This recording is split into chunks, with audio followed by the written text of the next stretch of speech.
পিলখানা হত্যাকাণ্ডের পর চাকরিচ্যুত বিডিআর সদস্যরা ন্যায় বিচার ও পুনর্বহালের দাবিতে আন্দোলন চালিয়ে যাচ্ছেন। এর আগে শহীদ মিনারে অবস্থান করলেও আজ তারা অবস্থান নেন জাতীয় জাদুঘরের সামনে। আন্দোলনকারীরা বলছেন তাদেরকে বারবার আশ্বাস দেওয়া হলেও দাবি পূরণ করা হয়নি। বিস্তারিত সিরাত আল মুস্তাকিমের রিপোর্টে। সুপার ফ্রেশ ফর্টিফাইড সয়াবিন তেল, শুরু হোক হেলদি লাইফের জার্নি। ৩ দফা দাবিতে ফের আন্দোলনে চাকরিচ্যুত বিডিআর সদস্যরা গত ৩ দিন ধরে আবারও আন্দোলনে নেমেছেন তারা।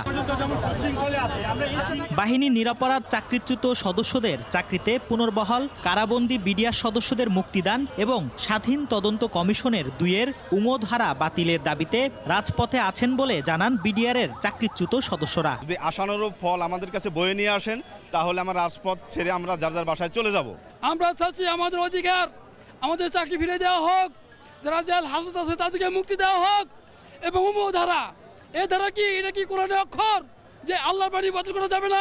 আন্দোলনকারীরা বলছেন বারবার আশ্বাস দিয়ে তালবাহানা করছে সরকার। এবারও তাদেরকে বলা হয়েছিল স্বরাষ্ট্র উপদেষ্টার সাথে সাক্ষাতের জন্য সচিবালয় নেওয়া হবে, তবে সে প্রতিশ্রুতিও রক্ষা করা হয়নি। 10 সদস্যের একটা প্রতিনিধি দল নিয়ে যাওয়ার কথা ছিল।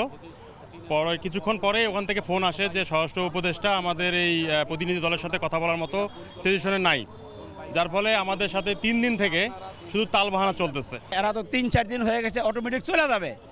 আমরা এখন না হোক আজকের ভিতরে আমরা একটা ফয়সালা চাই এবং আমরা এটা করব, প্রয়োজন রক্ত দিব।